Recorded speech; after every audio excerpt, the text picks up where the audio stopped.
We are the 420 flower people. Our collective soul is our steeple.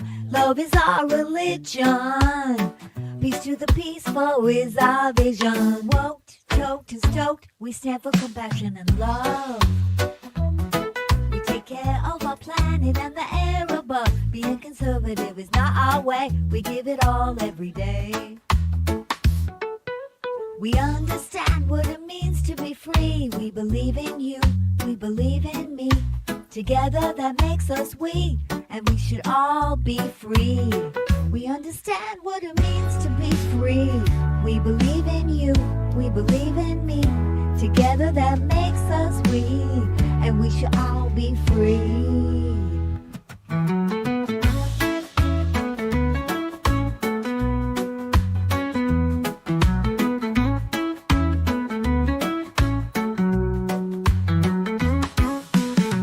We are the 420 flower people. Our collective soul is our steeple. Love is our religion. Peace to the peaceful is our vision. Woke, toked, and stoked. We stand for compassion and love. We take care of our planet and the air above. Being conservative is not our way. We give it all every day. We understand what it means to be free. We believe in you, we believe in me. Together that makes us we, and we should all be free. We understand what it means to be free. We believe in you, we believe in me. Together that makes us we, and we should all be free. Yeah, we understand what it means to be free. We believe in you, we believe in me. Together that makes us we, and we should all be free.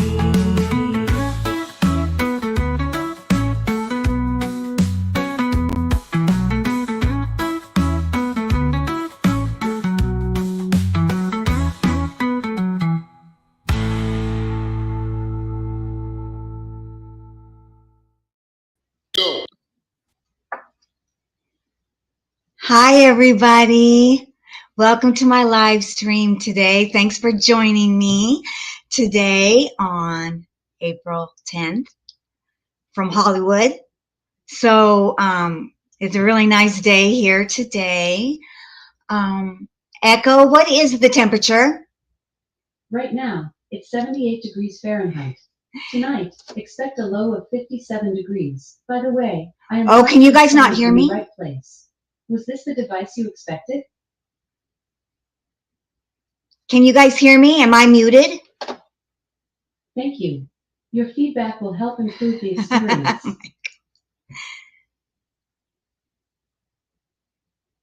Oh, good. Thanks, Ian. Hi, you guys. Hi, Wes. So you can hear me. Okay. Wes. So today I just wanted to come say hi to everybody. I wanted to show you my cool beginning that I made. And today I'm coming up with Gary.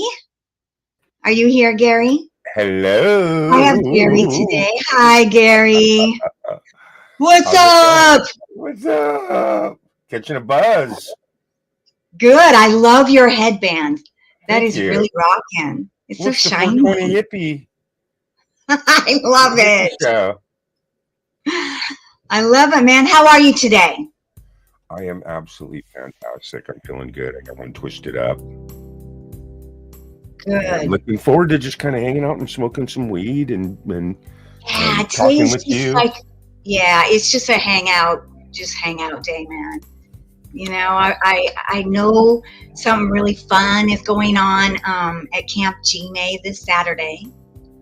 Oh yeah, this Saturday we have FlowerFest. Yeah, This. that's awesome. This is a poster that Callie G made for the festival. That is a great poster. She is so awesome. Mom. She is so good to me. She made the Kurt Fest poster. Oh yeah, I love that. These posters will go on forever, but she is so proud to be her friend and her colleague, and you know, for her to do stuff like this for me is just crazy. You see your name up there in the co-hosts? Ah, I do. Actually, it will be my first time that I co-host with you, Yes, Gary. yes. You know, because I just recently started live streaming. It's like a whole different. Animal. It is. It's a Yes, whole than just making different videos animal. and yeah. Compared to just making friends by posting videos and watching other people's videos. You know what I mean? Yeah.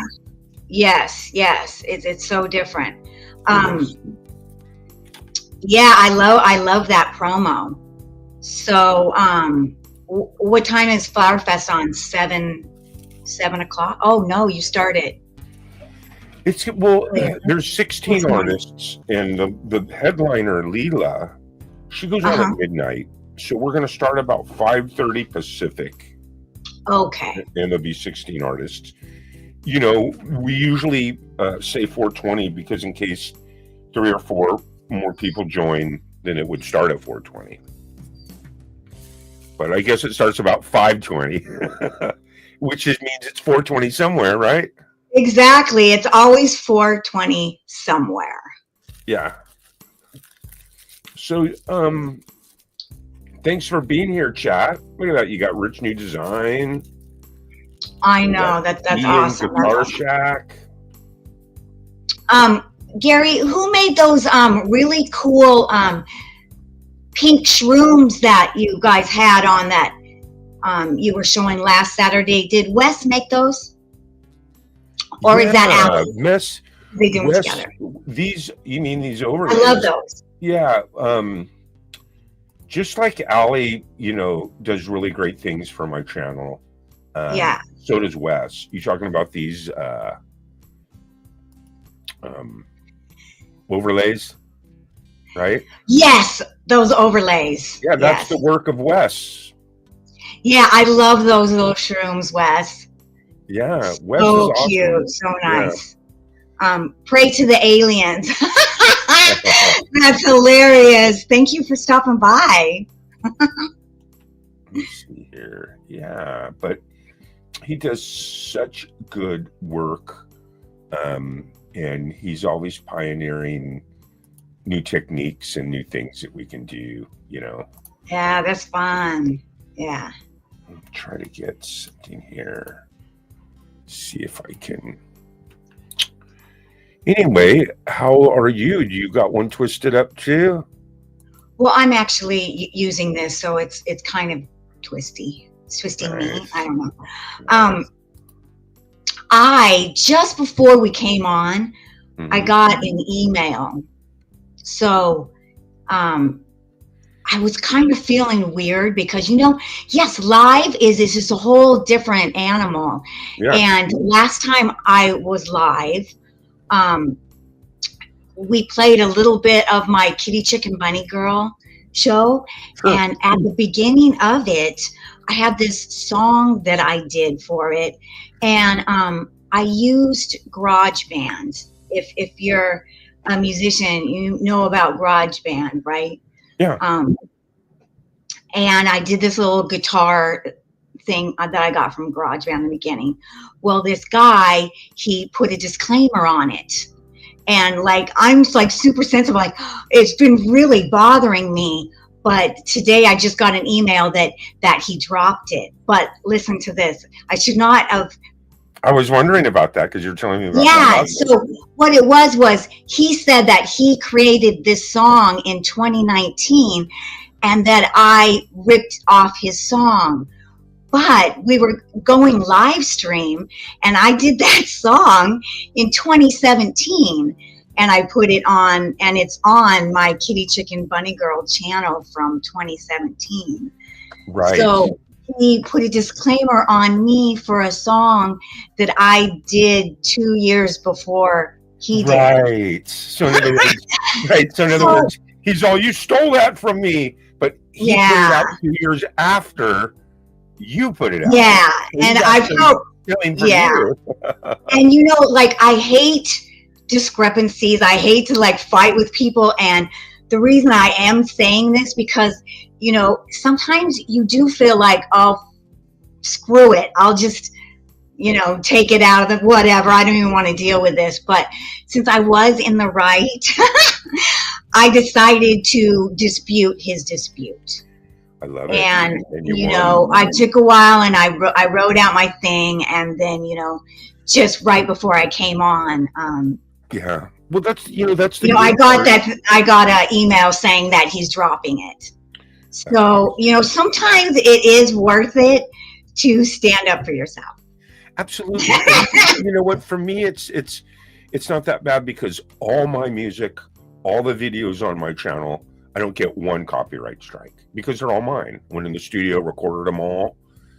The only time I ever got some copyright strikes was from April Dawn. And that wasn't because she didn't say that I can do it. Like we did the Someday song together in the video and I put it up on my channel. But even though it's her song, it's registered so robots get it. And they say, hey, this song belongs to April Dawn. Well, I wrote him, I said, I have April Dawn's permission to put this on my channel so that I can get all the revenue. And April will back that. But those are just robots that go in there, and 9 times out of 10, they get all that. See what I'm saying? Oh, I wonder. Even though April says, you know, it's okay, the robots are still going to pick it up. So you got to say, hey, no, take it off. We're cool. April says it's right. cool. See what I'm saying? I had that again with some friends of mine. But most of the copyright strikes that I get are because I have an open mic and people are singing covers, and that's not even that big of a deal. Yeah. It's only when, you know, like you said, where someone's like claiming, you know, that that's their song or something. You know what I mean? Yeah. Stole it from them. That's different. That's weird. Never had that. Since you brought this up, is there a difference on YouTube of doing a cover song versus a karaoke song? Yes, there is. How that works is when you're not monetized, when your channel's not monetized, you don't get the information that you would get when you're monetized. So in other words, there's 4 levels of copyright claims and strikes when it comes to YouTube. 4 levels. The first level is if someone gets up and plays guitar and sings, you know, Freebird or Hotel California or whatever, right? That's considered more of, you're just using the song's melody and they'll share revenue with you because you're just using it and they take it as a compliment. You know, like Taylor Swift can go on and look at clips of people playing her songs with an acoustic and she's like, oh, how cute. See? Yeah. It's nice. Yeah. It's adorable. We'll show revenue. So most of the people that come up on my show, those are the claims that I get. Not even a big deal. Yeah. The second level is people come up and they karaoke and they use the actual, like, they take like the real music. Steve Miller's album, the actual album, and it's called Stem Cell, and they take the vocals off it. And then they come up and they sing to that. Well, that gets people really pissed off because that's not yours to do that. Okay. Yes. When you sing karaoke, it has to be in a different key and it has to be transposed, and it's not the actual recording. They have to have a license to use it karaoke. Right. Well, the karaoke's come with claims too, even if it's someone else's. Really? Because what happens is the second level is, hey, look, you used our shit. You karaoke'd to a Stem Cell track, or you karaoke'd, and that's not cool. We want all the money. So your entire live stream goes to them. So they actually don't mind. They like it because they're just greedy. They're like, can't do that. Sorry. We get all the money. Right. That's why. And what happens is the first level, it's a musical note with a square around it. Okay. Yeah. The second one is a musical note with no square around it. And we want all the money. You can keep it up. Everything's cool. But if it gets any money from playing out, we get it all. Then the third level is you fucked up. You should not have used this. We're blocking it. We don't like you. Don't do that shit again. Your feed is now blocked everywhere. No one can watch it. They don't even care about the money. They're more pissed off that you used it, so they're going to block it. And then the fourth is you fucked up. I shouldn't keep saying that word anyway. You messed up, and we're going to give you we're going to give you a copyright strike.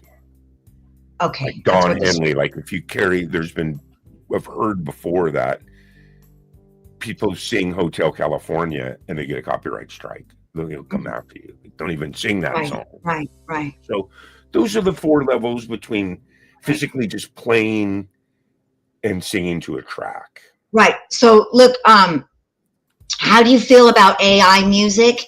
And that is actually the cool thing about AI music is, you're not going to get any strikes on that, right? AI music It is. depends. It depends. You know why? It depends. A lot of the AI stuff is. If you take it from somebody's channel. No, it's bait and switch. Meaning that you're not reading the fine print and they're saying you can use it if you're not monetized. But once you're monetized, we get the money. Oh, wow. And you don't know it until you get monetized. And then they own it all. So all the shit that you did goes to them. Well, that's interesting. And a lot of them are built like that. It's just people don't read the fine print. They're doing it and they're not monetized and just having fun. Right, because I do hear. And then they still get all the money from that. People are out here. They want the money. That's what they're out here for. People want the money. That's what the AI shit is driven to do. It's driven for people to use. And then if 1 million people use their shit, they're getting 1 million people. They're getting 10 cents a million times. Right. And who's them? the same thing with the people In that make sex, who's them, Gary? The people that make like the AI shit. The people that own the AI program that you're going to, and it's free, yay! Right, then, like Microsoft or Suno or yeah. I don't know which companies do that and which don't. Don't get me wrong. I don't want to sit here and talk about shit that I don't know about, but right. I've read about it, and I've also read that there's also ones that say, free this, free that, and it's the same thing. When you look at the fine print, it's if you're not, because I did that for the Return of the Corn. It's the only out of all my own music for all my stuff, I never have any fucking problems. On the Return of the Corn, I used the suspenseful beginning because I went. Oh yeah, I remember this. Suspenseful, and I'm all free suspense music, Sure, yeah. There it was free, no problem, and then. As soon as I got monetized, boom, it pops up on Return of the Corn. And they want all the money. Which is no big deal. Right. When you get the copyright strikes where we'll share revenue or we want all the money, if it's a live stream, I don't really care because people don't really go back. There might be a few people that go watch a restream, but 9 times out of 10, people don't rewatch live streams, only because live streams are made for interaction with the people in your chat.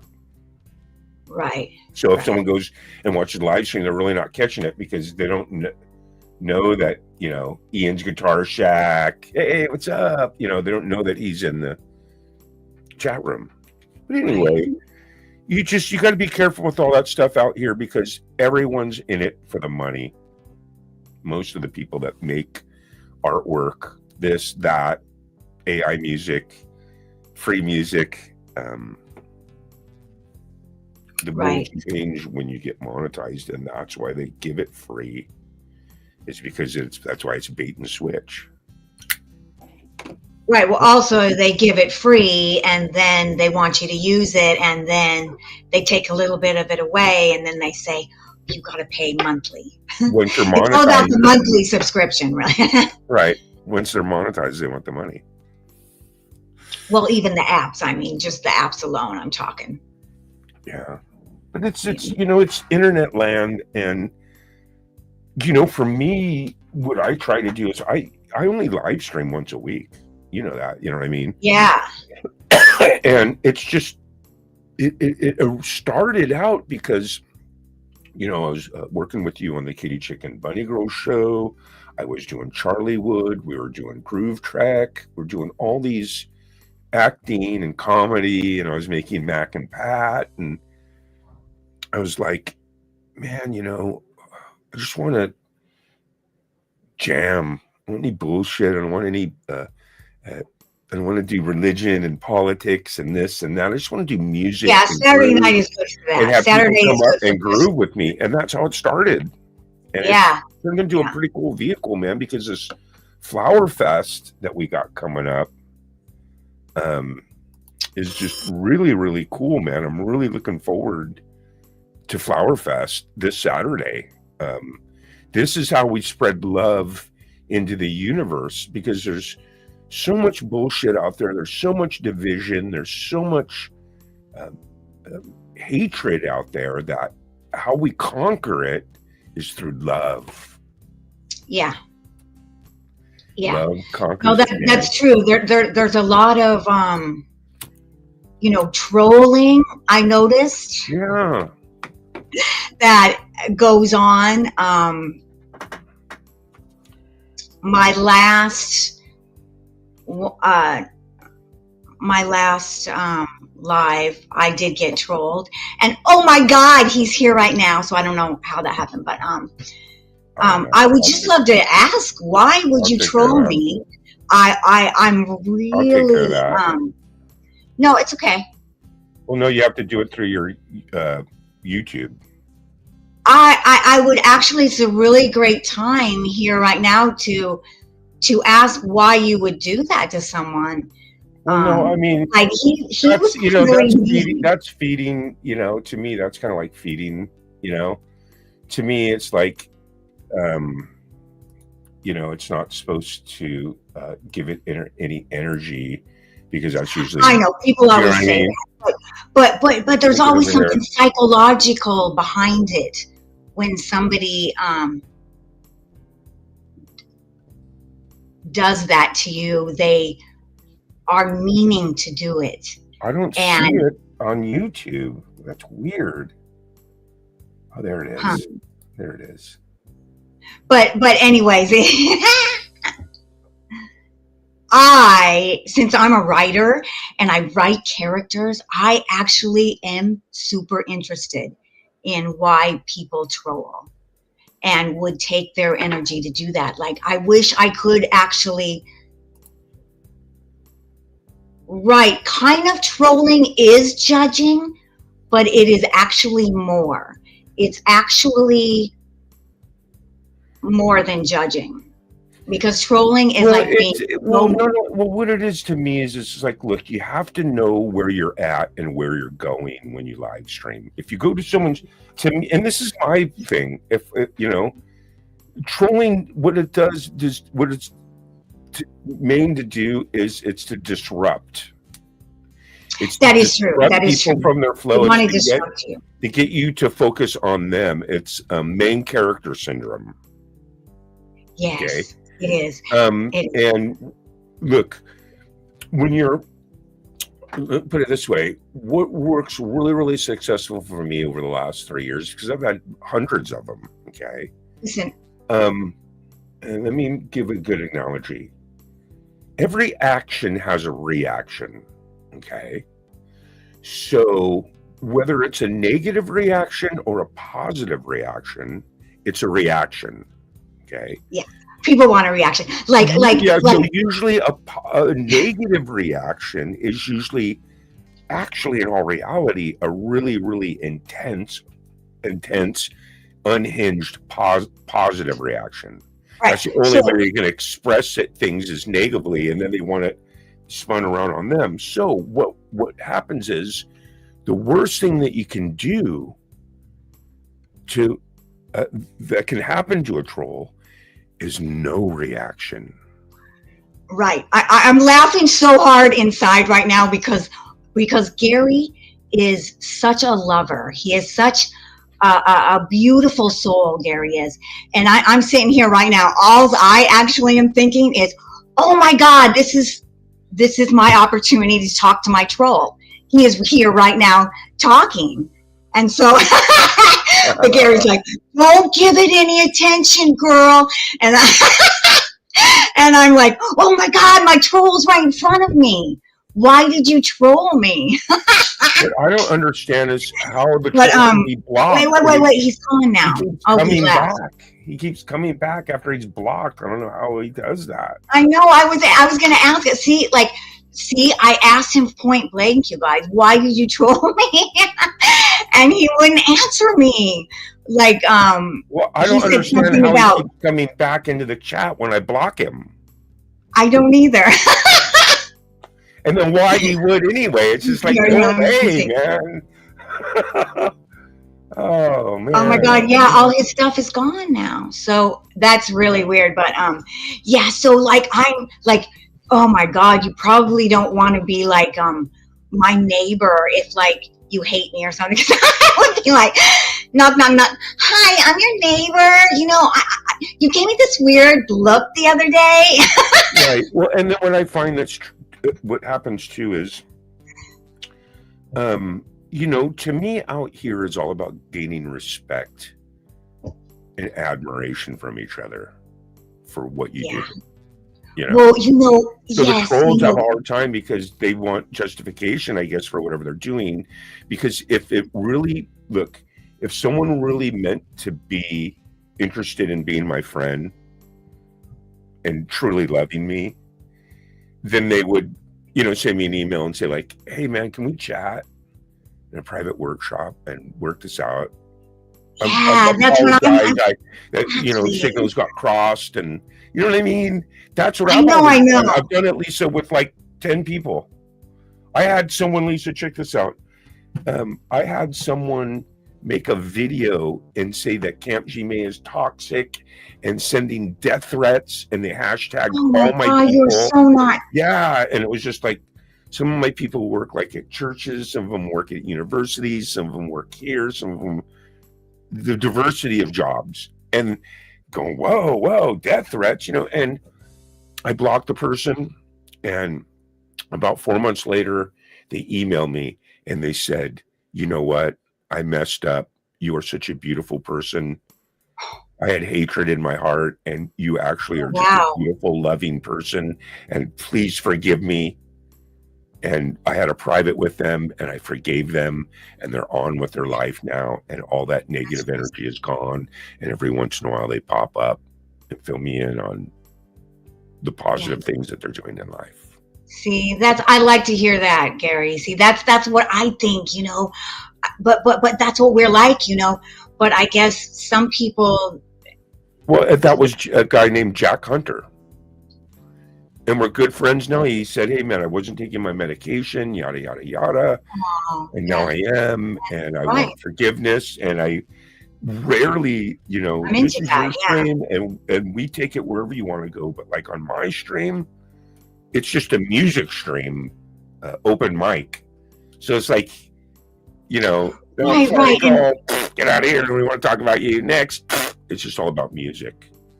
Right, You know? right. And this stream, like my live stream, I think I would love, you know, I think I would like to do different live streams, but this one is like really like just talking, and like, you know, if anyone has any questions or, Getting you know, stoned. Yeah. It's hard because yes, stay I think what hydrated. happens Yes. a lot of times what happens is YouTube to me is a little more PC. Not politically correct, but a little PG, I meant to say. It's a little more PG in the sense that anyone that's like talking politics or religion or conspiracy, I mean, you're free to do it wherever you want, but most of those platforms are X, Twitch, Right. there's a bunch of other ones where, you know, So, right. kind of over here on YouTube, you'd be considered a troll, you know, for that behavior. Right. And it's like we all kind of try to find our own way on YouTube. Yeah. So so it is kind of funny because as a comedian, I did start on YouTube, you know, doing jokes about politics. Well, that's normal too. That's not a big deal because I Yeah. do the same thing through my videos. I Jokes. express my views symbolically through my art. So that's a little different than just being a platform where, hey, you know, but then again, there's every community. I mean, and that brings us back to a good point, Yeah. Lisa. And that point is that wherever to me, I think, and the good news is I get to think whatever I want. Okay. If I'm going to go to someone's channel live stream, I'm going to go to the description box. I'm going to read about where I'm at. Mhm. You know, in other words, I'm not going to go to a vegan live stream where they're all a bunch of vegetarians and be like, hey, anybody want a cheeseburger? You know what I mean? And I might do that not knowing that it's a vegan channel. See what I'm Right. saying? If I don't have enough intelligence to know where I'm at and what the format is, Yeah. I'm not gonna. I don't think that ignorance is an excuse for that. Well, you know what? Ignorance is actually a choice. It's Nowadays, exactly. with being able to look things up for real and finding that ignorance is a choice. Right. It is. Right. You know, and it's rampant right now. I mean, every time I log into YouTube, I see, you know, is it a good excuse? Oh, I didn't know. How am it's I not a supposed good to know? excuse. Well, you you know are what? supposed to know. If you hurt somebody or whatever, like if you're talking about something like that, yeah, because here's the deal. If you didn't know, then you should like be like sorry for whatever you did, right? Right. So and then most the people they go the different way, you know. But here's how it transpires too. We were just started the FlowerFest thing. We were going to tell everybody about how great these performers are and how great of a time we were going to have, and instead, the disruptor was able to see what I'm saying. That get you, you know, off track of what you're doing. Right, but and that's not going to happen with us because we are creating. How's it going with the new episode? I've been meaning to ask you about that. Now, that was so interesting. That was the first time for me. So Gary and I did a scene, and you know, I directed him remotely. It was the first time that I have ever directed remotely, and it was very interesting. What do you think? What I think is that, first off, let me get something here. I don't have any acting experience. Okay. Actually, I was actually honored to be completely directed by you. You wrote the entire script.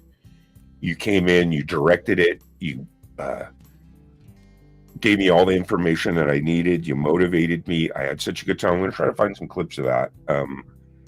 I had a blast. I don't know if I told you this. In 1987, because see, I went to a city college and got an associated arts that was university transferable, but I didn't have the money, so I had to go to a city college.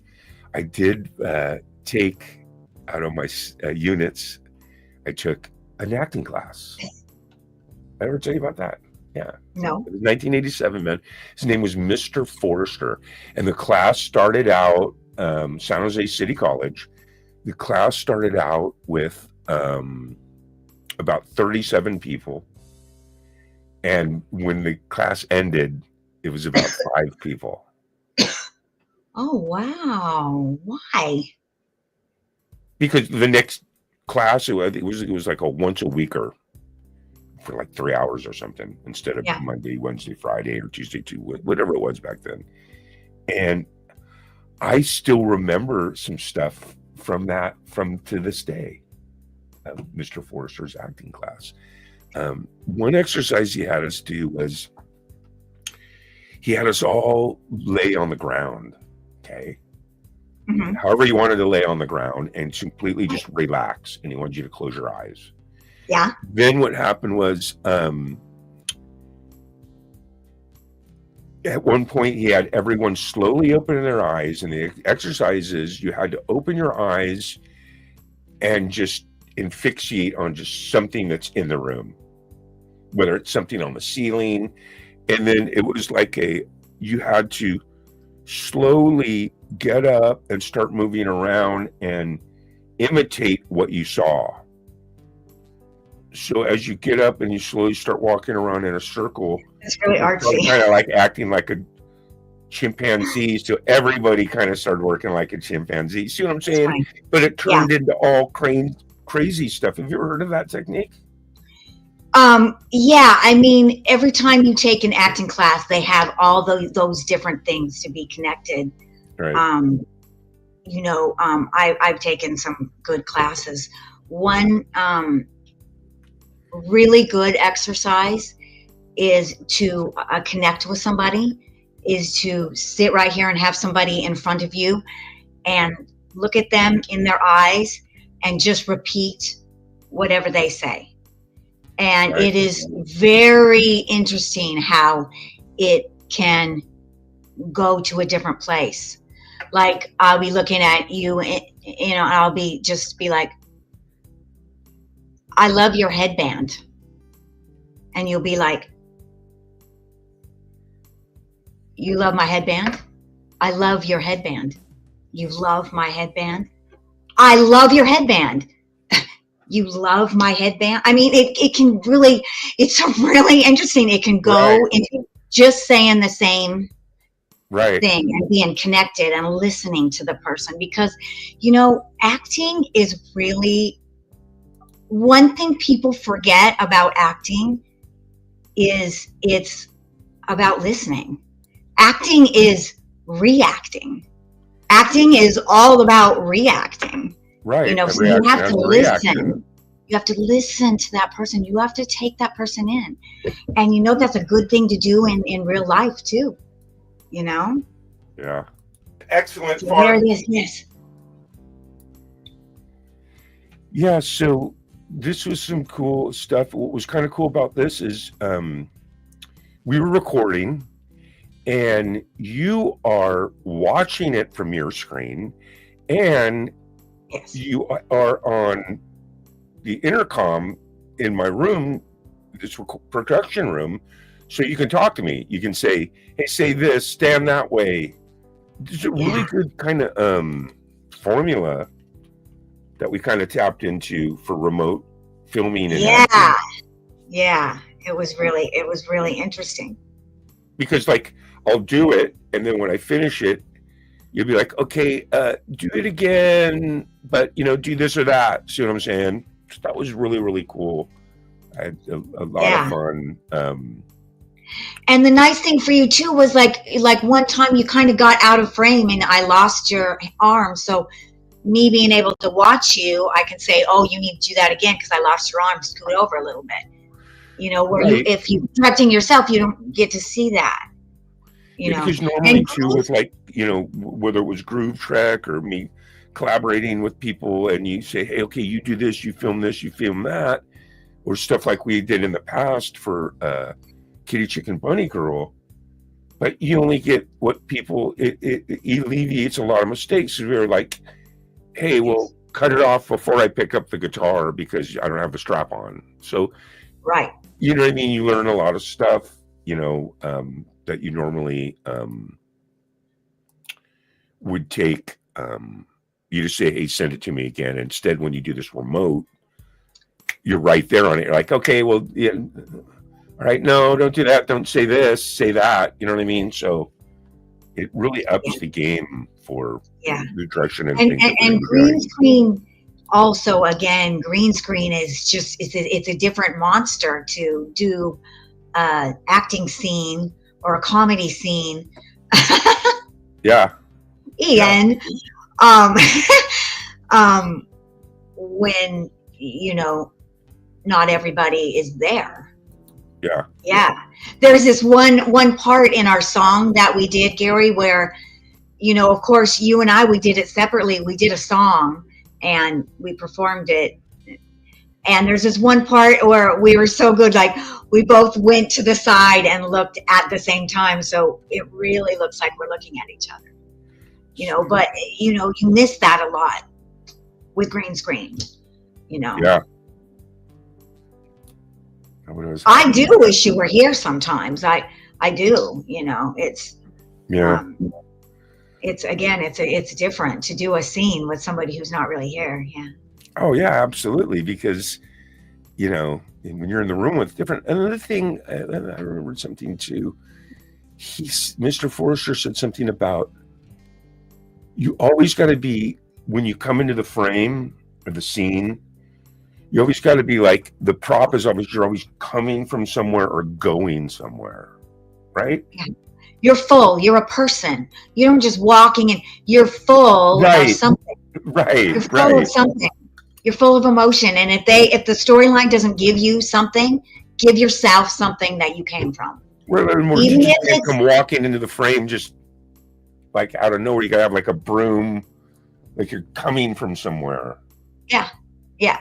Or something that hey, do you know what it's like you're coming there for a reason, right?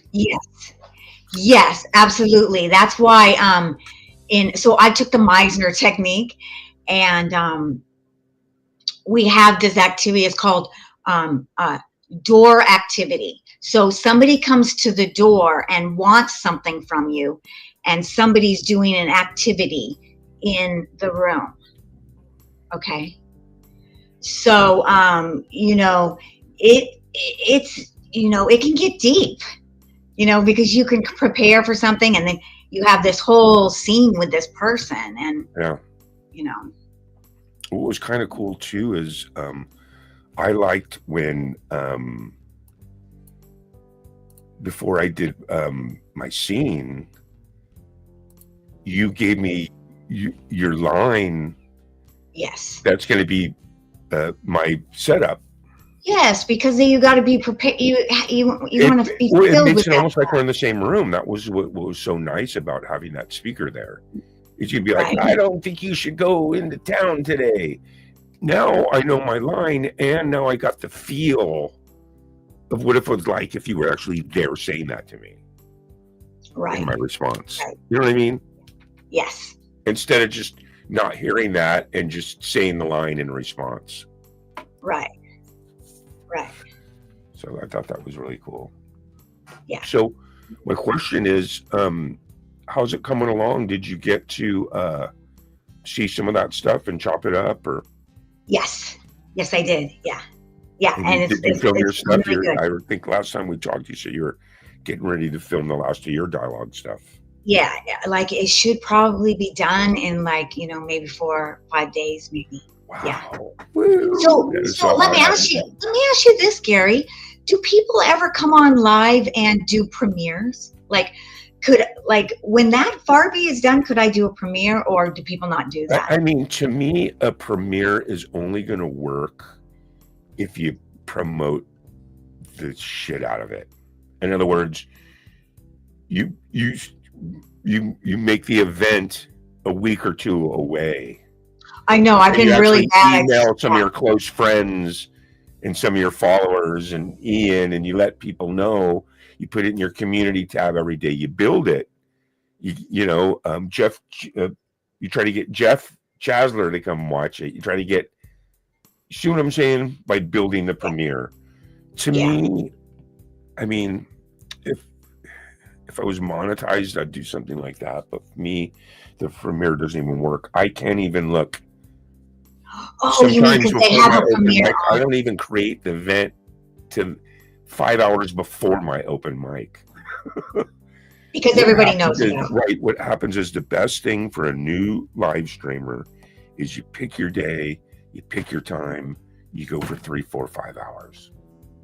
As sick as it sounds, that's what you do. Because then through consistency, people don't need notifications. They don't need premieres. They know, hey, Saturday night at 7, GMAY's got his open mic. Right. So you get 50, 60 people, 70, 80, 90, 100 people through time that even if they're not there all at the same time, they have all popped in at least throughout the 5 hour. It's just weird because sometimes I do wish I had all my Farby stuff on my Lisa Noel stuff, because my Farby channel is like way over here, like all lonely. Same with Charlie Wood. I still want to work about it. Huh? We have the same parallels. Charlie Wood has his own channel, and it's the same thing. He has all his content on there, but it's buried. No one goes there. No one's notified. The only way someone's going to go there is if they specifically say, hey, I'm going to go watch some Farby. Right. So like, I don't even want to spend my time promoting that because I want to promote my Lisa Noel channel. So it's kind of funny. You want to actually say to me that, to me, what I did was, as soon as I was monetized, I marked all Charlie stuff private. I marked all Grooves Tech private. I made Matt and Pat stuff private. I made it all because that's what you said. It stores it for me because you only have so much room on your computer to store stuff. You can't store it on StreamYard because you have to keep deleting stuff. They only give you so much storage. But now that I'm monetized, I can use all that stuff as my inventory, my archives. Right. That's what I use it for. And so now I can go and I can play, I can repackage it. Like, here's an example. I just put out a couple episodes of Groove Track on my channel. Right. Groove Track videos. Great song. I did the Mitten Kittens one. I did the Stony McTony. It gets 200-300 views, and then I mark it private. It's almost 420, Gary. Oh my God, is it? Oh my God, it's 419. Let's do it. Let's get it. Oh my God, it's just like so important to hippies. That's a 420. No, I actually love it because of what it stands for. I do. Community. Let's get high. Let's do it. Watch this.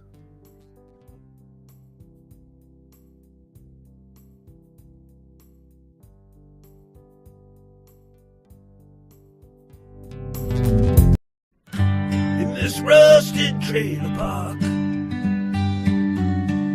where the stars don't seem to shine, living out in the end of nowhere, but for now this place is mine. Dreams flow with the dusty wind. Happy 420! Moonlight never shows Happy its 420. face. Can you hear me? I'm muted. But in this beaten down old trailer, I'll find solace in this space. Happy 420! Happy 420. Oh. 420. See, can you hear me? Yeah, we can hear you. Happy 420, Paul. Paul's in the house. Paul's in the house. Wow. Oh, you know who that is. We're getting a call on 420. hot phone. I'm getting a phone call at 420. The red phone. Oh, no. Hopefully it'll just go away. That's my troll hotline. That's Charlie's phone. Is that Charlie's phone? Well, he has the number. There's only a few people that have the number. I think Charlie should go on Farby, actually. I do. I think he should be on Farby. Remember all the scary dolls I had in the beginning on Farby? Yeah. Yeah. Absolutely. Well, that's what's cool, because the good news is kind of like I did, where you have all that stuff as your archive. That way, once your channel gets monetized and you start your following and you have your show every week, once a week for a year, 2 years, you have stuff to dip to keep it fresh. You've already made all that stuff, so you have killer content to share during your yeah, I'm show. gonna keep going with my Farby, and I'm gonna start to. I want to monetize Lisa Noel, and then I also want to keep my Farby and going. Yeah, you Because can. You don't this have to is be like me. something- You can leave it all up, because then I gotta be like you, Gary. Exactly. Screw it. I gotta do everything like you. You know why I feel bad? I don't have a headband like you. Although I can't wear that color that you're wearing, because that is a shitty color on me. Oh my God, I can't wear that color. Your shirt. Oh, I look terrible in that color. I become all one. I look like I'm just like a walking vomit. I don't like in that color. I'm a But fall. other than that, that's my goal, to be like you, Gary. No, I'm just kidding that's you. a compliment. Thank you. I I'm just appreciate playing with you, that. but I love you to death. But I know that you do your channel your way. Everybody has their own way of doing their channel, and it's That's really what it's all about, man. And you should And- never worry about anything other than what your channel's doing, in the sense that you just give it your all. That's all you do, and be true to yourself and your show, Yeah.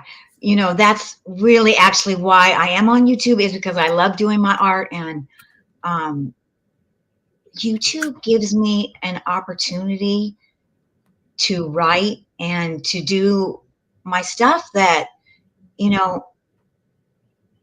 now I can show what I can do. I can't just go in and say, hey, give me $200,000 for this short film that I need to do, and I can't show you what I can do.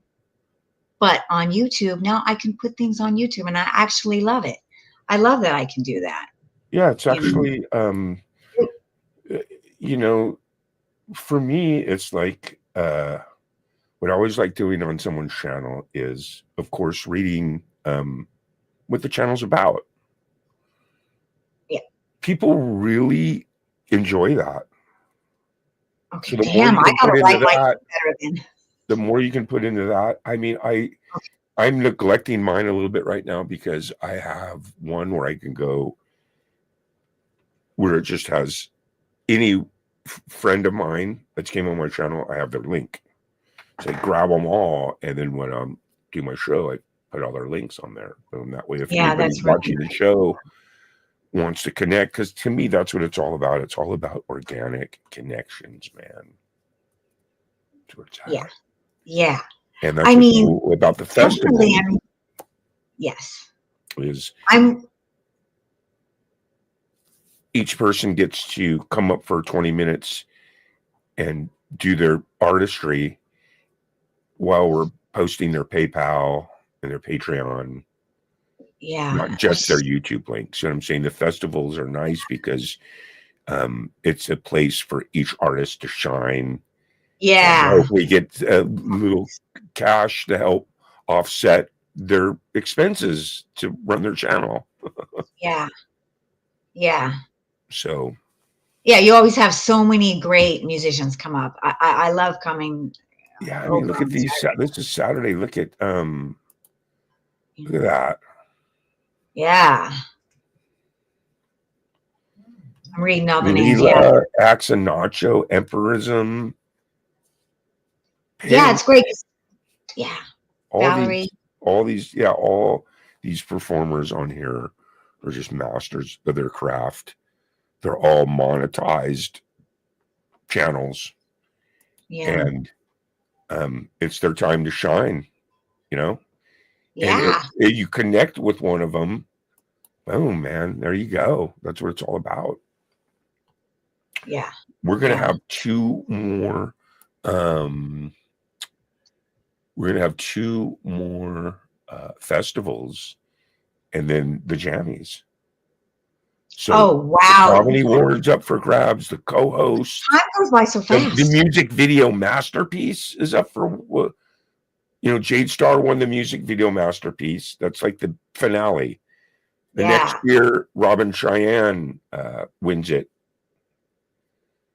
for Hold On. That video is incredible, the Hold On video. Yeah. Because it has to be an original video to win the Music Masterpiece. So, you know, there's going to be 4 nominees for that. And me and you are making a move on that because we're doing 2 together. You're doing 1, and there's going to be a bunch more. And Yeah. guess what? Guess who is hosting the Jammies this year? Ooh. Lori's Mishmash. Ooh. She is that's so nice. awesome. She's built a huge following. She's awesome. She makes killer rock videos and music videos and collabs with tons of people. In fact, Yeah, she's great. she's getting interviewed on the Jade Star channel right now. Oh, that's awesome. So if you're watching, try to pop in there at some point and give them a like. It's a video interview rewind. He interviewed she interviewed him. She interviewed her like 2 years ago. And now So now they're doing the opposite. Yeah, I love that. She is awesome, and she's also co-hosted a little bit, but the co-host award, there's like a zillion co-hosts now. So wow. The Golden Voice Award, the new Trailblazer Award. You have people like Scotty Butters, new cowboy to come riding into camp. Vince Ganelli, this guy just shreds on guitar electric. He's got like, 50 guitars behind him. And it's not green screen, it's real guitars. But it's exciting to see what's going to happen with all these festivals.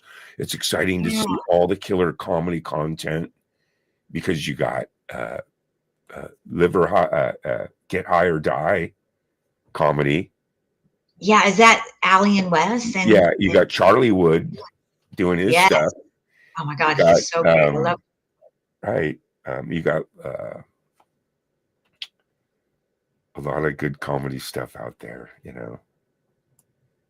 Yeah, so Saturday, Farby, you know what I mean? You got Farby, and then you got the Green Screen Award too, which you won last year. Yes. Yeah. Well, rightfully so. I think, in the sense where's my jam? My jammies right here. Yes. I put my jammy there because you're always like, "Where's your jammy?" And today I'm like, "Well, my jammy's right here." The other one's in the mail, because you actually won 2 jammies. You have the jammy for comedy series. You won a couple years back, and then you also have the Green Screen Award. So I kind of I got this feeling that maybe like you owe me a jammy. I do. You want to hear something funny? You want to hear something kind of?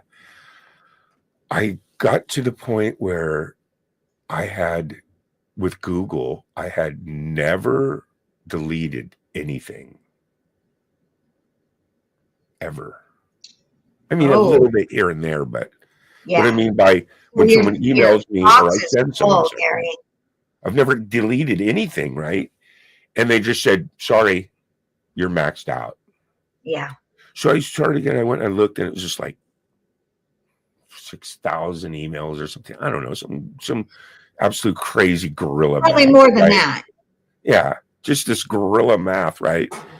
And so I started doing them, but it only let me delete like 15 at a time. I know that's why I know that's what I'm going through too. So I just said fuck it, and I just deleted everything everywhere. I'm like, screw it, All right. But everybody's that's what I need to do. Everybody's mailing. I blew it though, because I had everybody's mailing addresses. So you do not. I had certain stuff that I was keeping stored. You know what I mean? Anyway. Okay, so you don't recommend that. But you live and you learn. But the good news is, I can send shit now. Good. Yeah. I'm at 0. I think it said it was at like 99.9 or something. Oh, I know. Mine's way too full too. I have I'm sure yours was more than 6,000. I mean, because mine's like way up there. Yeah. Like 20,000.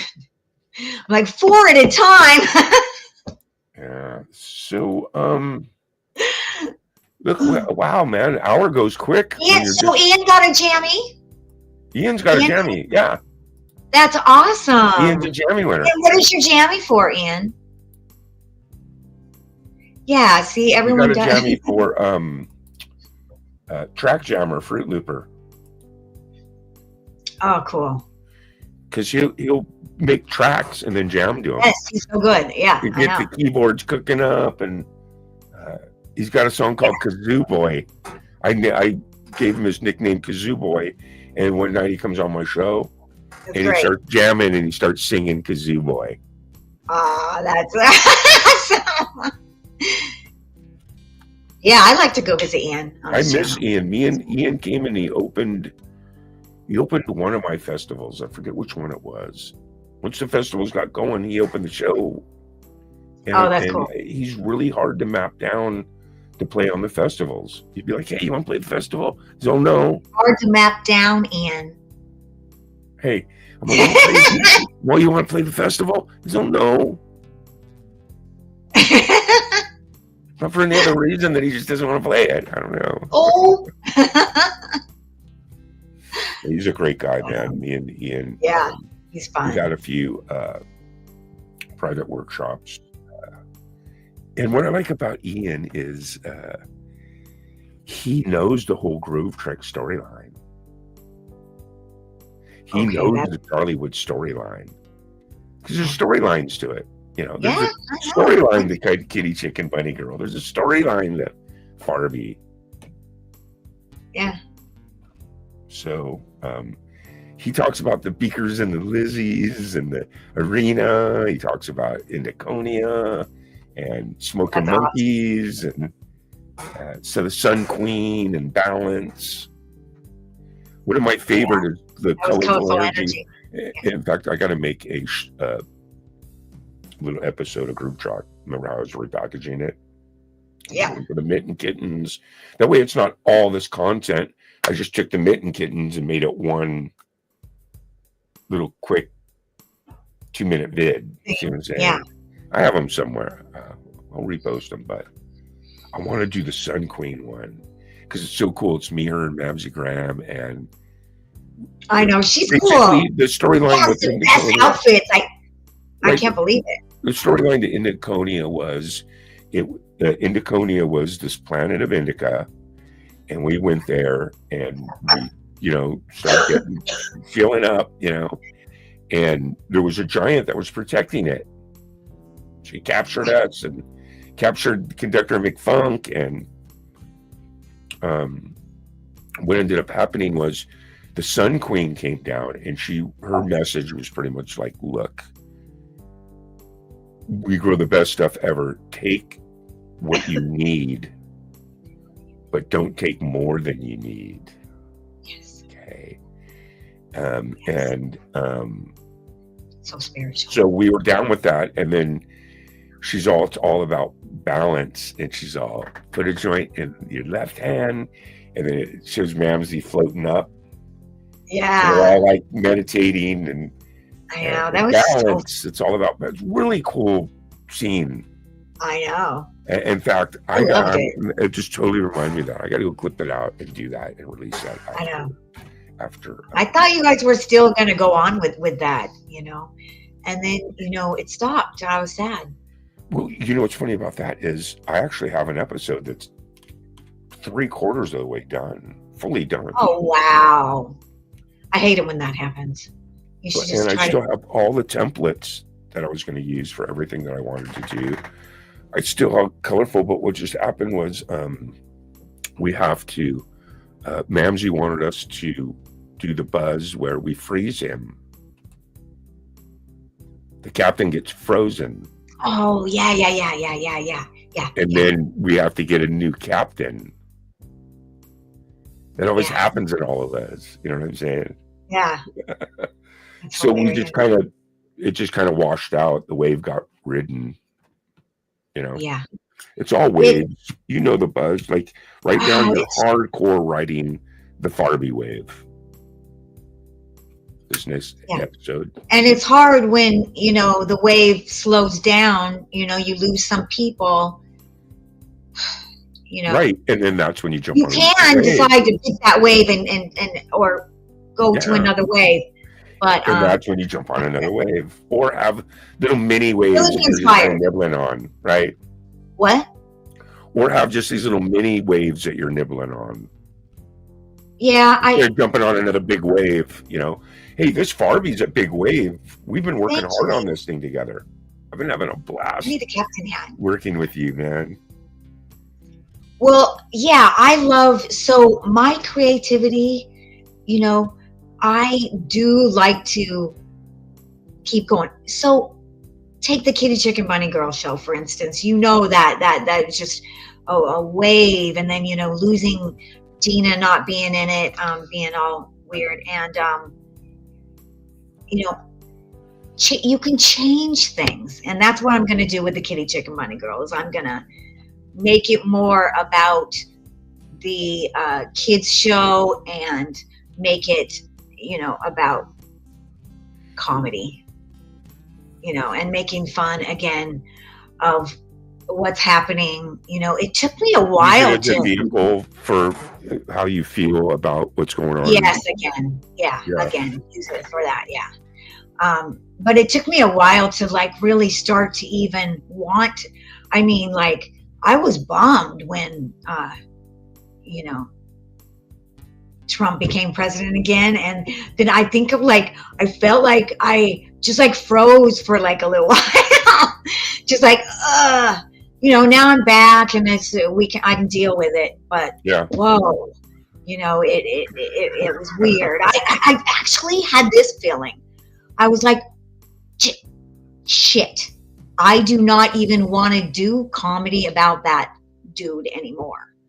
Right. You know, it was like a exhaustion, and I didn't want to go back there. And Right. you know, Yeah. but it's life, and comedy is about life. You know, it really is. You know, especially if you do stand up. I know, Yeah. you know, people you get your routine and you talk about whatever it is, you know, being a mom or whatever it is, you know, but sometimes, you know, Yeah. they never talk, if they're never, ever, ever in touch with what's going on, you feel that.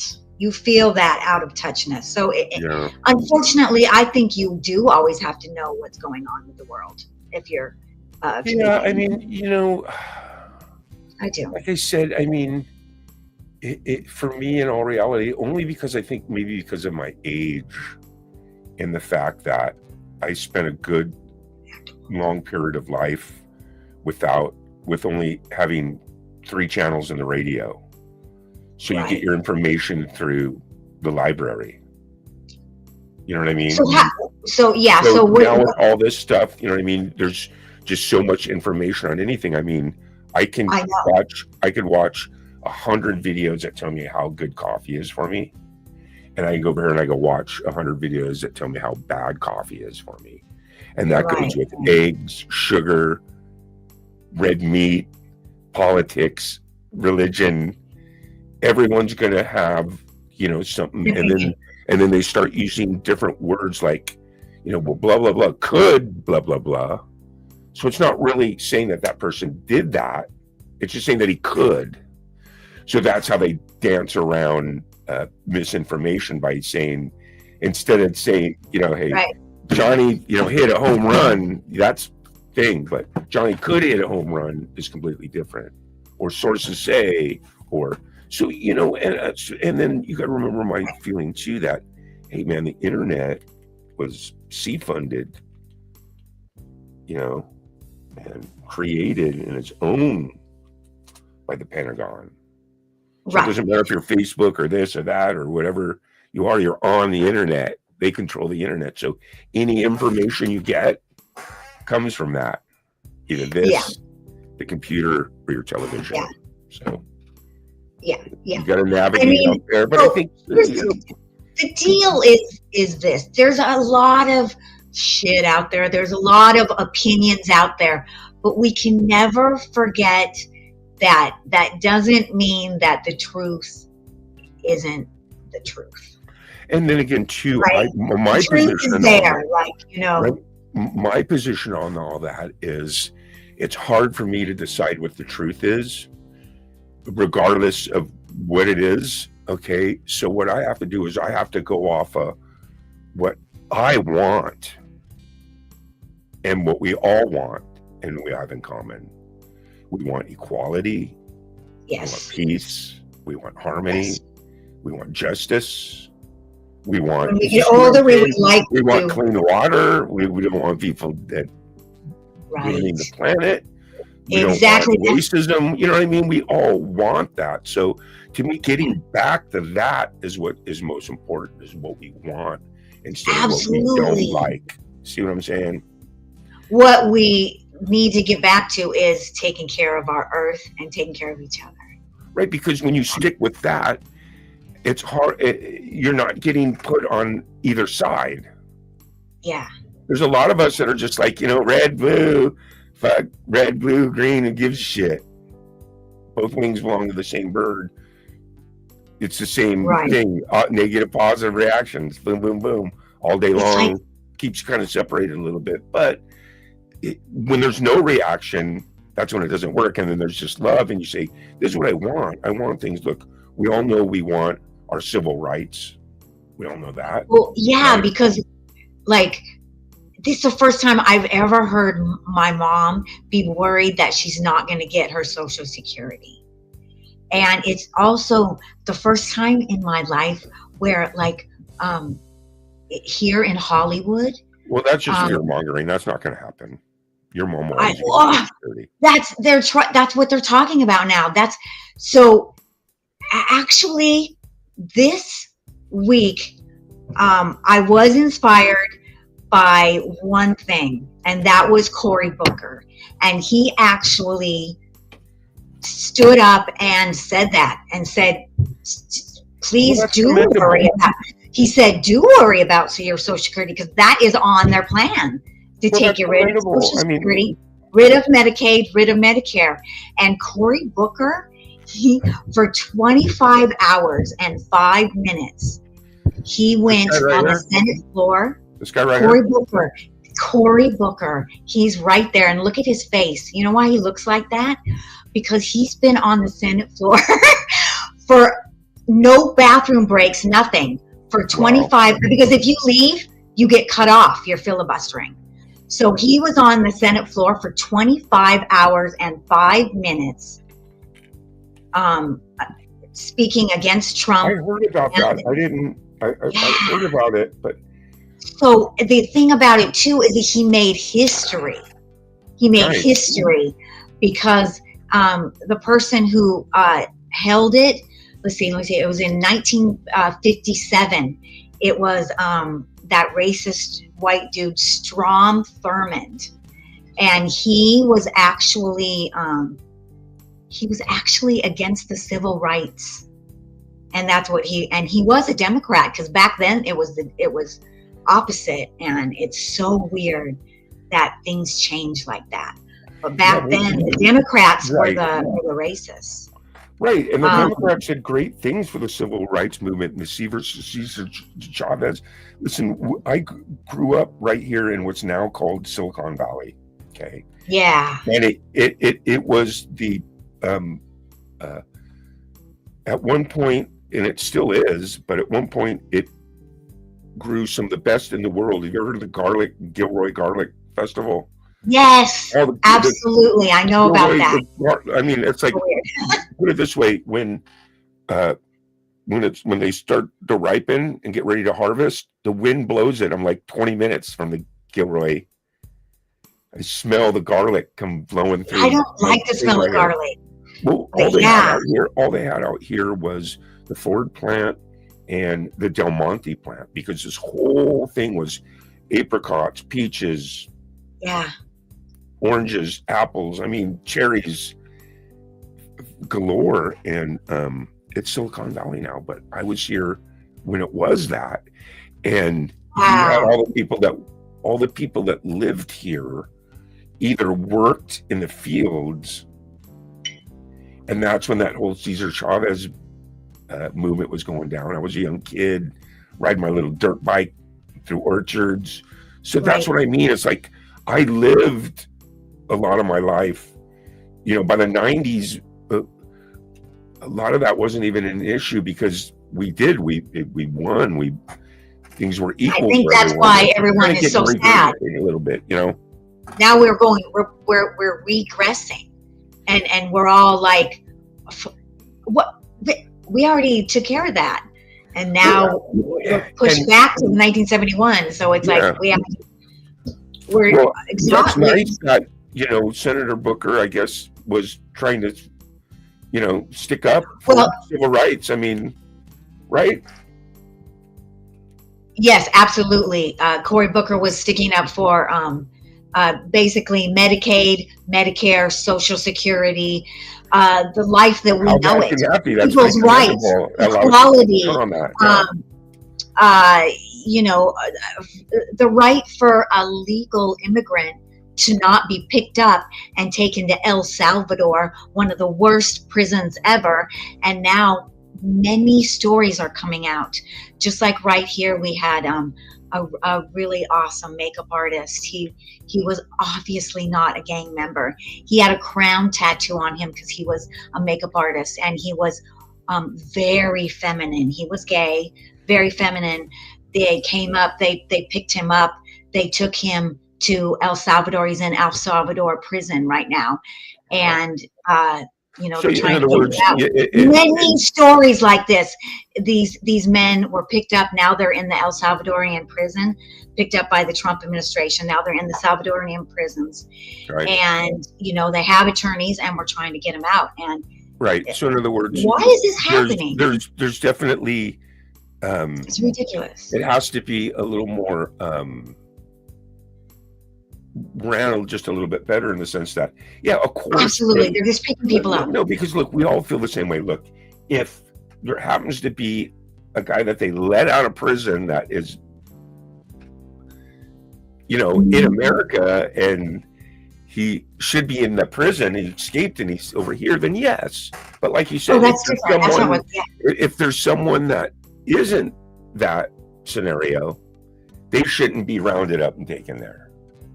No. Right? So There's a fine line in between who is really because the justification on the other side, Lisa, is these are actual hardcore gang members that were life in prison and now they're running around over here. Right, and there's a fine line. There's people that aren't fit that MO, so it has to be investigated a little bit better, right? Absolutely. They're rounding people up, and they're not. Okay, so what they were doing is they were rounding people up, and they were judging people on if they had a crown tattoo. And if they had a crown tattoo, they were saying they were part of this Salvadorian gang member. Wow, so just having the tattoo, you're guilty. Yes, and that's crazy. So a couple days ago, the Homeland Security, so I live in Hollywood, and a couple days ago, on the local news, Homeland Security came and they went to several of the elementary schools, and it is our law here now that we don't let them in. So they were denied access. But what are they doing trying to come in? Are they trying to arrest the elementary kids? Because that's crazy. So these things are happening, right? And I wish I could ignore them, and I wish it wasn't happening, and I wish I could just pretend like it wasn't happening, but it's happening, and it's crazy. And so, do we talk about it? Do we not? It's crazy. It's like, and here's where he gets. We've had protests. Here's where it gets even crazier, Lisa. It gets crazier than that. How it gets crazier is that's just to be a citizen. Then once you're a citizen, you're supposed to be protected by the Constitution of the United States of America. Okay? You are right. Yeah. Right? Do you know how many of your constitutional rights have been taken away from you since 1999? Yes, a lot. As a woman, a lot. Those constitutional rights have been taken away from you, and it's going to keep continuing. Right. So Especially now that, it's yeah. important to me when I sit back. That's why when I sit back and I listen to all these politicians, okay? Yeah. But not one of them, yeah, they're saying, the border and this, and these are the hot topics, but not one of them are saying, we're going to get you back your constitutional rights that you lost. Well, And actually, because as we keep losing those, we're slipping closer and closer, tiptoe totalitarianism. absolutely, to having a dictator. And is that what we want? No, we don't want that. The politic things to me is just a smokescreen. That doesn't mean anything. What means to me is what's actually happening. Once again, I'm talking about what I want, not anything else. Okay. Yeah. I want illegal. Okay. When the World 9/11 happened, right, they passed the Patriot Act the next day. Okay. Something they've been trying to pass for 20 years, but no, it's not going to happen. Okay. People have constitutional fucking rights. But the day after 9/11, the Patriot Act passed. And what it was is because they had just created Homeland Security, and because you might be a terrorist, illegal search and seizure doesn't apply to you. You don't have that constitutional right anymore. If they think that you're a terrorist, they can seize you and search you. You have no rights. Another one, due process of law. Okay. You do what's called, you waive your rights when you have to go to court. That allows the court to give you 3 months to have a jury of your peers. If you don't waive your rights, they have to have you, it's called due process of law, they got to have you in front of a judge within 3 days. If every single criminal didn't waive their rights, the whole system would collapse.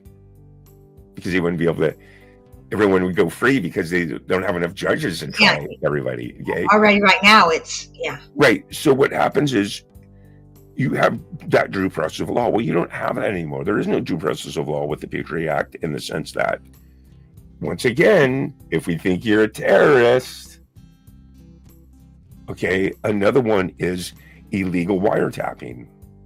Okay. Before, if you wanted to listen in on people's conversations, you had to get a judge to give you the wiretap, and it took a while. Now, because if you might be a terrorist, they can listen to anything. All your phone calls right now, everything you do, everything you text, they're watching. So right now, I mean, so that is what is happening. Worse, man. I can even tell you more. Well, you won't even be able to sleep. And Trump is using all that and doing even more. And now there's a big fight with the judges and Trump.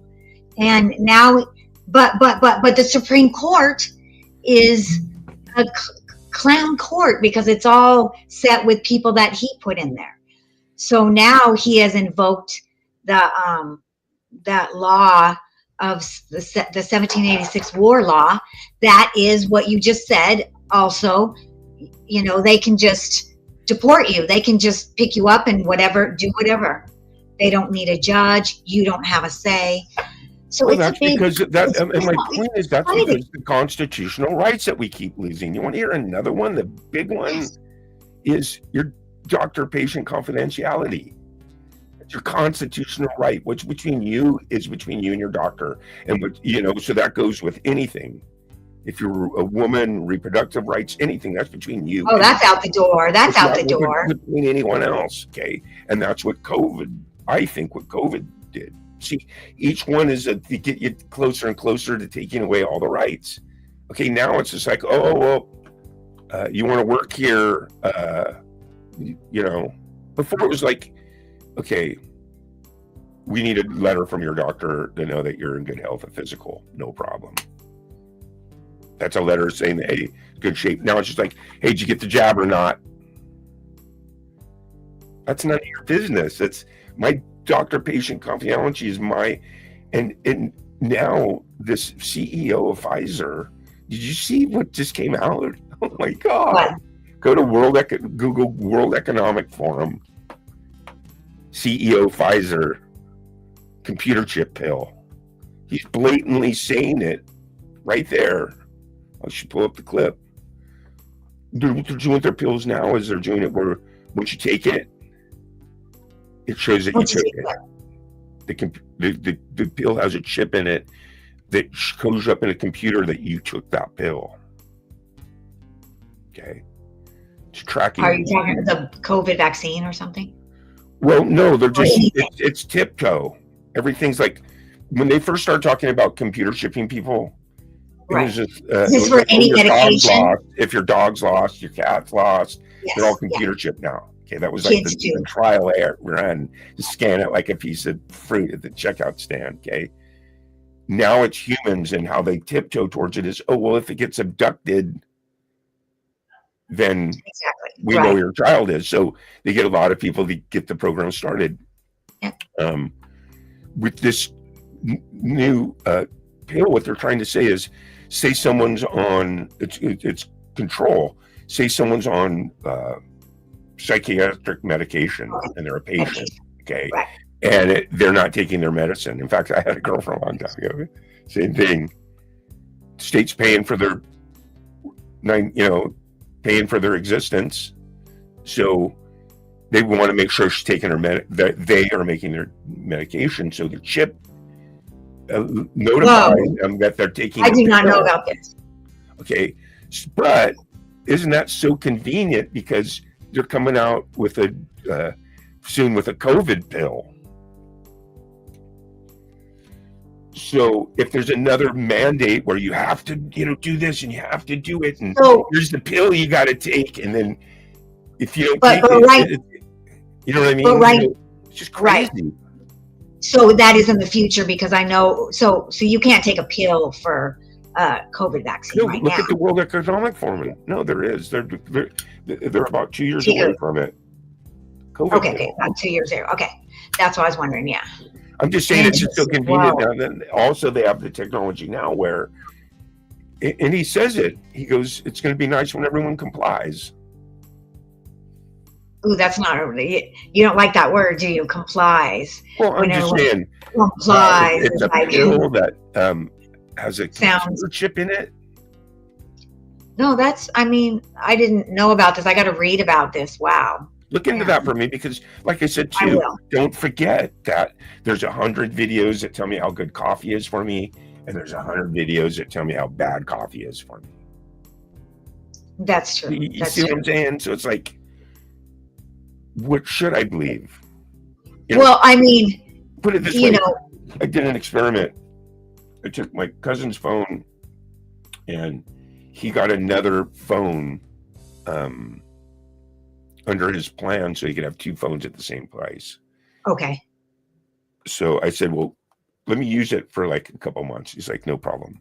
So I took that phone and I took this new iPad that I had, and on one iPad, all I did was punch in pro-Trump, pro-Trump, pro-Trump, pro-Trump, all the stuff that I watch, kitty cat videos on top of that, this and that, whatever. And then on the other one, all I did was pro-Kamala, pro-Kamala, pro-Kamala. And after 2 months, anything that came on my phone without me even choosing it was algorithm. Trump going to do this. Trump going to do that. Trump says, Trump's going to start eating dogs. Trump's bringing back the firing squad. Trump, all this just massive fear mongering, massive, and it like disguised like as news on my phone. I don't even want to, only because after time of me, the algorithms of me, they know exactly how to feed me. Right. Do you know what? You know what, Gary? I think with the other one, I think that is where our world is going. And It's that gone is, wrong. It's like there's so much misinformation on there both is sides that misinformation. ruin it for the reality. That's true, but minus that, like maybe like I'm swinging into like a different like comment, but I have noticed this. This is what I. Let me tell you, Gary. This is what I've noticed. I said minus politics, we are going into with AI and with how our technology and our mindset. We are all going into our own worlds. We are basically like all designing our own world. It's true, because and in a ever since way, 2019, yes. Yes, and that's what's scary for me as an actor, because I think instead of wanting people wanting to watch big films now, they Right. want to make films of their own with them in it. Like people who aren't even creators, like they have so many apps that you can Yeah. insert yourself And- into the storyline, and you can put your And whole family. here's the sickest part about it, Lisa. Everything that I've talked about, that kind of like where I'm coming from, I Yeah. have no idea if any of that is really true or not. I can't really stand by it because it's all just coming from the same information source. So what do I really know? Well, You know what I mean? All I can talk about is shit that I've seen that Like, kind of I makes get sense what to you're me, saying. right? But you and I, like, we're kind of different. Like, I think, now I agree with you. We got to wade through all this shit to Yeah, get to the truth. because we But all want the don't- same thing. We want But justice. don't We ever want forget, peace. We want right? Some things are about opinions, but some things are, facts are facts. The truth is out there. Now, here's something. Last week, an Italian group of scientists just fucking froze a photon and unfroze it. Now, that is fucking huge. Nobody's talking about that. They think, now I read this article going with what you're saying. It was a science article, and now I can't find it. And now I can't find anyone else really saying it, but they talked about when they froze the photon. A photon is a smallest unit of energy, which is light. So they froze light, which we didn't think that we could even do. And they froze light, and then they unfroze it. And they talked about, it's quantum physics, which is so hard for me to understand because I'm not smart. But, quantum physics, and they unfroze the photon, and it, instead of going in one line, it now went in two lines. What does that mean? That possibly, it's on such a macro level, and many scientists would say it's on a way too small of a level for this to happen. But some people are like, you know what? They could have just split time. We could literally be on an alternate timeline right now. And would we know it? No, we wouldn't even know it. We don't know. So that's crazy. Yeah. Well, you know what? I just saw a little clip of Elvis Presley, and it really, really hit home for me. They were like, blah, blah, blah, blah. They were all, the reporters all, what do you think about the Vietnam War and what are this and the Black Panthers and blah, blah, blah, and just going on, and then puts the mic right in his face, and he's like, ma'am, I'll tell you, I'm just an entertainer. I like to just keep that to myself and leave it to the people that, He's basically just saying, man, hey, look, I'm just an entertainer, Keep those topics to the people that, you know what I mean? Because everybody has an opinion.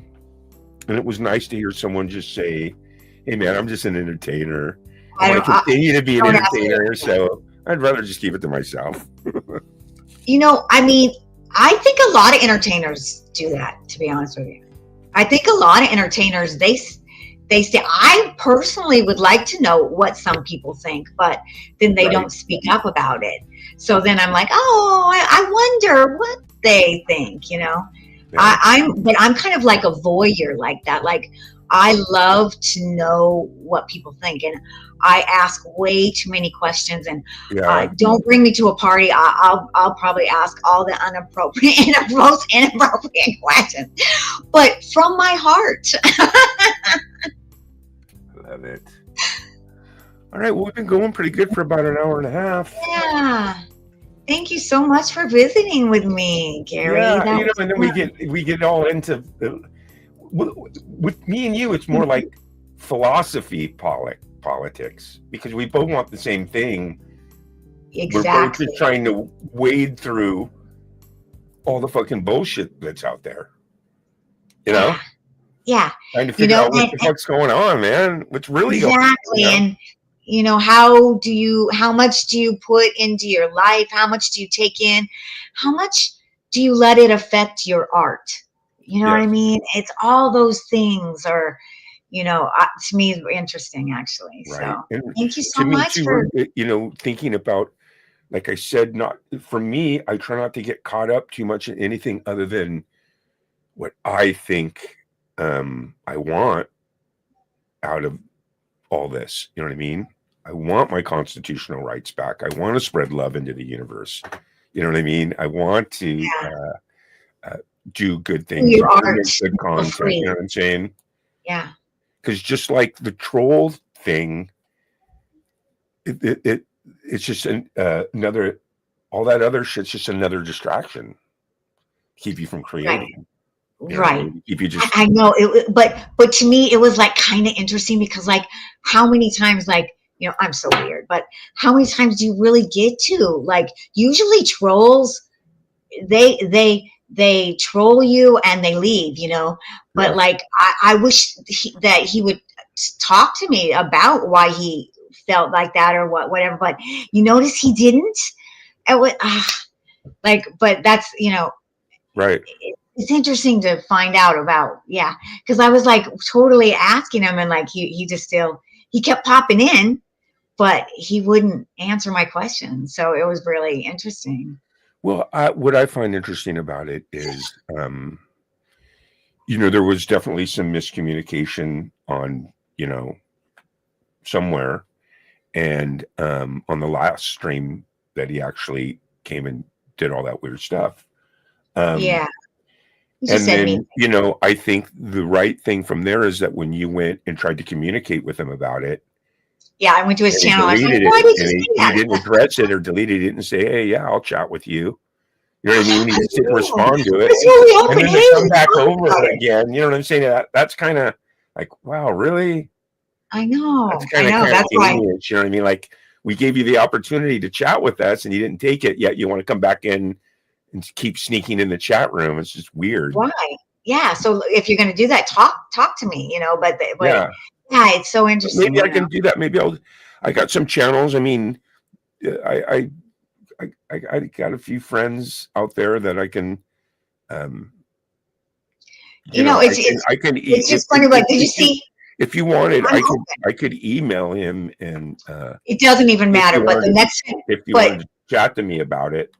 no, I mean, you are right. You can only put out so much, energy on it. But like when they're like, come right in, then you might as well just be like, oh, hi, what's Yeah. up with you? Are you okay? You're such a mean person. Honey, what's wrong with you? I think I should have been a psychiatrist, actually. I like the new craze too. I don't know if you've heard the new craze, the FAFO. Oh, what does that mean? FAFO, acronym. Fuck around and find out. In other words, if you can attack someone, they're going to attack back. Yeah. Which is funny anyway. It kind of defeats my whole trip, but it's just a new thing that's going around like the internet. You see a lot of the people doing mimes and little videos and stuff doing the FAFO. Okay. So I have to check that out. It depends on. I think that's funny when people grab on to something like that, and yeah.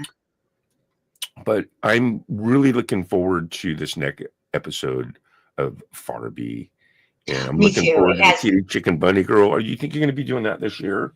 Kitty Chicken Bunny Oh, Girl? absolutely, absolutely. I'm going to change the thing, and I'm going to make it more shorter videos, and just about the channel. So I do still want you to be on there Right. as Axel. So yes, We yes. always talk about bringing Mickey Cox back too. I know. I know. I'm totally open to that, man. So yeah, yeah, Very unique character. yeah. And I'm looking forward to being there this Saturday at FlowerFest. So that's cool. Yeah, and I miss Herbie so much too, man. I've known Herbie for like 40 years. I don't even know if he's still alive. I hope he is. But Herbie Juiceball Jenkins, Oh yeah, my one he buddy, was. Yeah. he a Vietnam vet. Okay, Wow. did 3 tours in Nam. Got a nice little check. Had like a little 1-bedroom apartment in like San Mateo, a couple miles outside of SF. How I met him is I haven't been when I was young growing up. I used to go did a lot of crazy stuff, but I'd go to the horse races.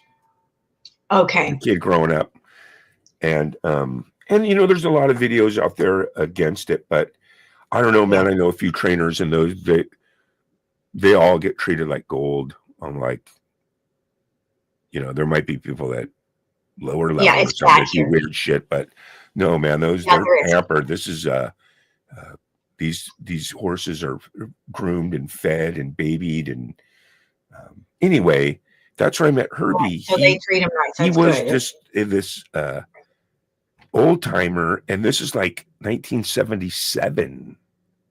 Wow. You know, that was the buzz. You would go up to Golden Gate Fields and go to the races.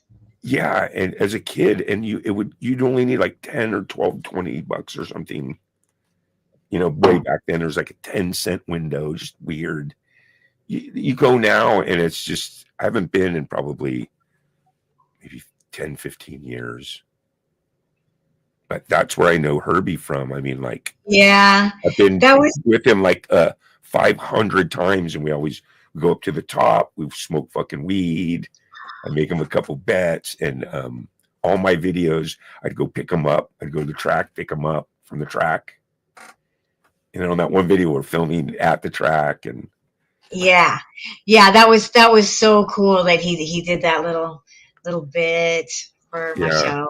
But what happened is I could tell he had a cool story. It's kind of like you said, though, man. After 2019, for me, it, like you said, out here, we're all living out here, going to clubs, playing live, stand up, and now, like you said, we're all here creating our own virtual world, and we've been disconnected from it, right? Yeah, and even more so than that is the fact that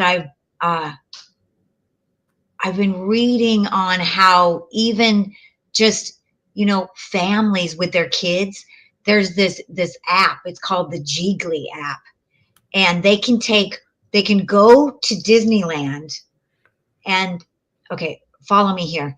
They can go to Disneyland with their kids, get this Jiggly app, and make all their kids a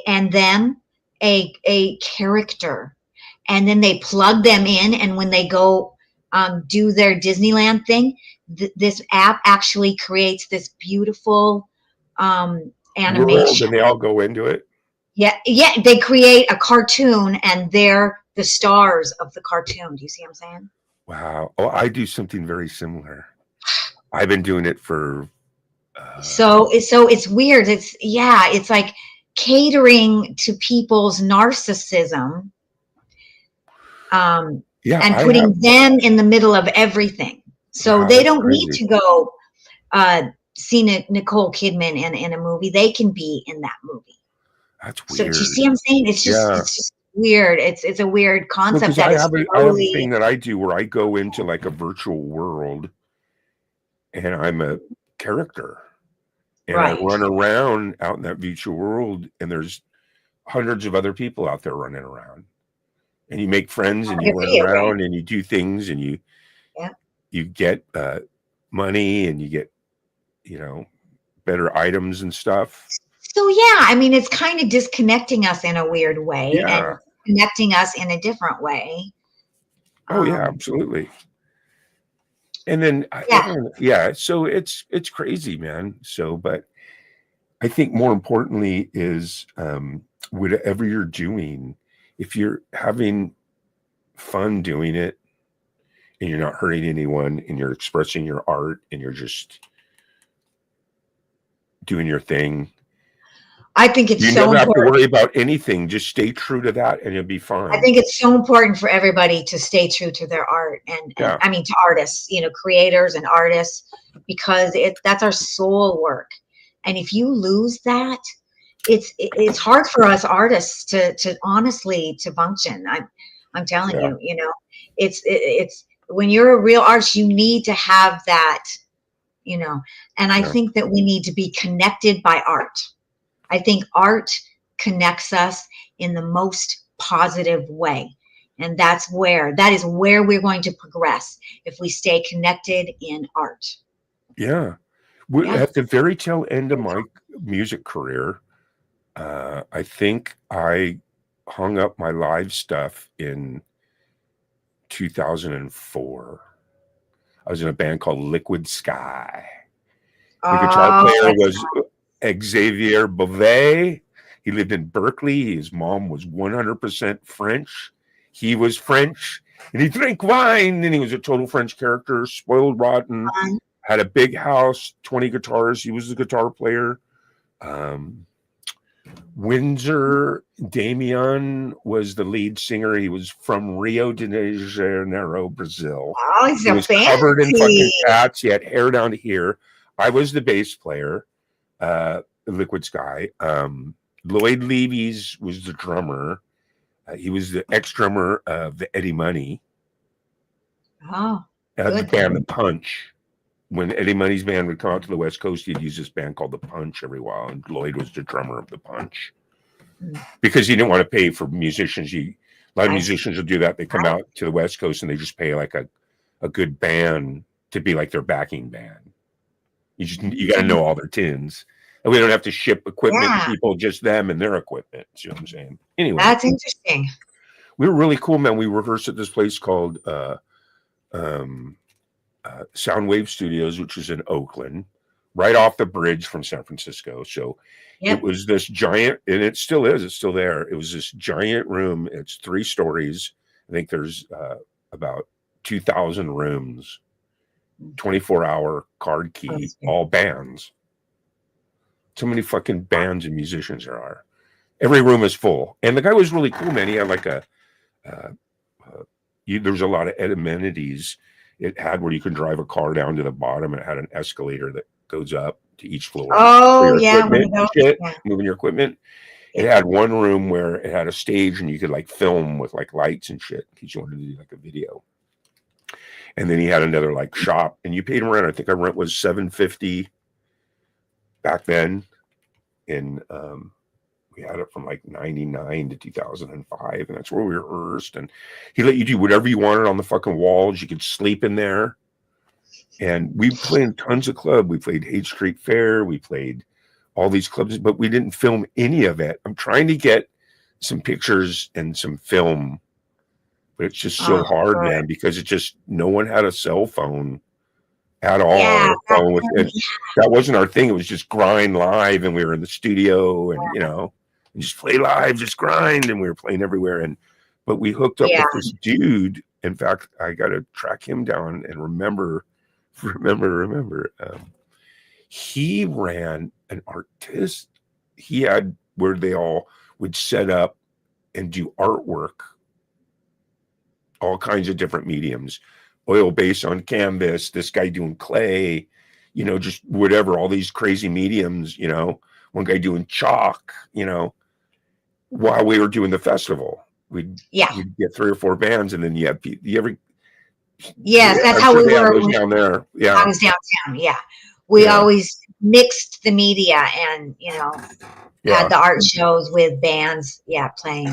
And then, Yeah. we were doing okay. We went into the studio, and we were probably about halfway done making an album, and then that's when I wrote this, you wrote that, who wrote that? You only get God, this why does much that time. always All happen? this, and I was like, you know what, man?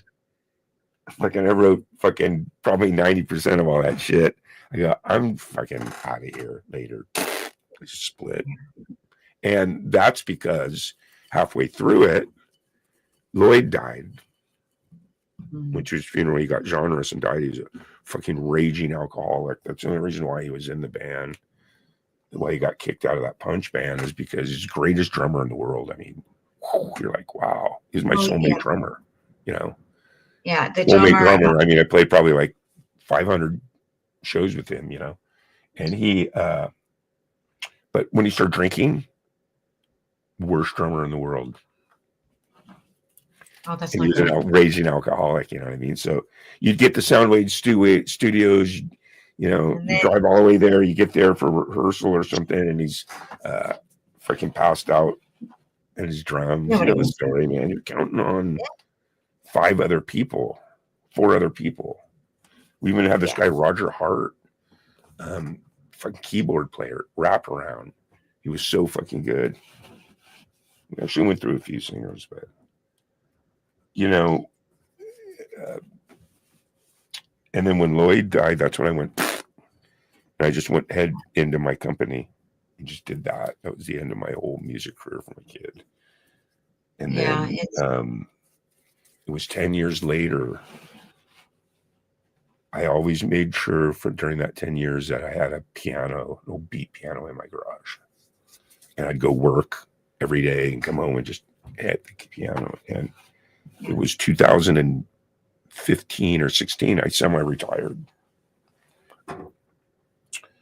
And I went into the studio. I recorded 30 songs. Yeah. From 2015 to 2019. And I've made videos to about 15 of them. So I still have 15 more songs to make videos. Isn't that cool? That's very cool. You know what I Yeah. mean? But it takes what happens is, as you're doing it, it takes a while to make one, and then you're writing other waves too.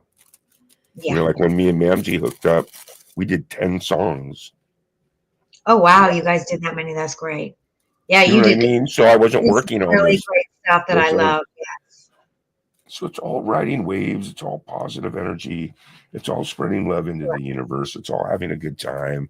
It's all about getting high. I'm twisting up another one. Yeah. And being Thanks for creative. having me, man. And we Yeah. had a nice open talk, man. We Yeah. our friendship got a little deeper. Yeah. I love that. Yeah. We had a great talk. And we got a little stoneder. How's Paul? Where's Paul? Great. Paul was on here a little while ago. I don't know. He must be working or something. Yeah. Yeah. Yeah. All right. Well, anything else you want to say to your No, fans out there? It's so great. Thank you, everybody, so much for coming by. And I'll find my place. I think it'll, probably be on Tuesdays. Nice. So we'll see. Yeah. But thank you, everybody. And just love each other. And we'll see everybody soon. Love each other.